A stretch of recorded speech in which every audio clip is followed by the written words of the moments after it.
Di sebuah rumah sederhana di pinggiran kota, Ratna duduk termenung di ruang tamu.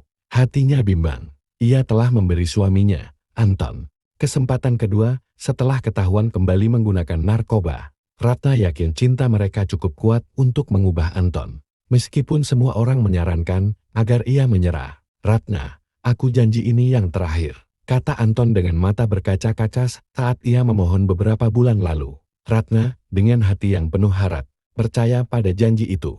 Namun, kenyataan berkata lain. Anton kembali ke kebiasaan lamanya. Pekerjaannya sebagai sopir truk mulai terganggu. Ia sering datang terlambat, bahkan terkadang tidak muncul sama sekali. Bosnya mulai kehilangan kesabaran, hingga suatu hari Anton dipecat. Maaf, Ton, aku nggak bisa lagi ngasih kamu kesempatan, kata bosnya dengan nada tegas. Anton pulang dengan wajah lesu. Ratna yang sudah mencium gelagat buruk, hanya bisa menatapnya dengan kecewa. Apa yang terjadi? Tanya Ratna, meski ia sudah tahu jawabannya. Aku dipecat, jawab Anton singkat, tanpa berani menatap istrinya. Ratna menarik napas panjang.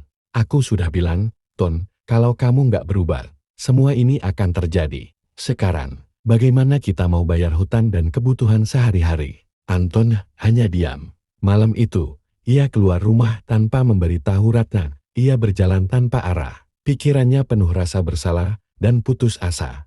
Narkoba yang selama ini menjadi pelariannya, kini justru menghancurkan segalanya. Hari-hari berikutnya, Anton semakin terpuruk. Ia marah gak jelas. Dia menghancurkan jendela dan ketika pulang, ia selalu dalam keadaan mabuk atau sakau. Ratna, yang awalnya mencoba bertahan, akhirnya merasa tidak sanggup lagi. Anton, aku sudah mencoba, tapi kalau kamu tidak mau berubah, aku juga harus memikirkan masa depan anak kita, ujar Ratna suatu malam, dengan suara bergetar. Anton hanya bisa menangis. Ia sadar telah mengecewakan Ratna, tapi kecanduannya terlalu kuat untuk dilawan sendiri. Di suatu pagi yang suram, Ratna memutuskan untuk meninggalkan rumah bersama anak mereka. Ia berharap kepergiannya bisa menjadi tamparan bagi Anton untuk berubah. Namun, Anton justru semakin tenggelam dalam keputusasaan. Di sebuah kamar sempit, Anton duduk sendirian. Foto keluarga kecilnya yang dulu bahagia tergenggam di tangannya.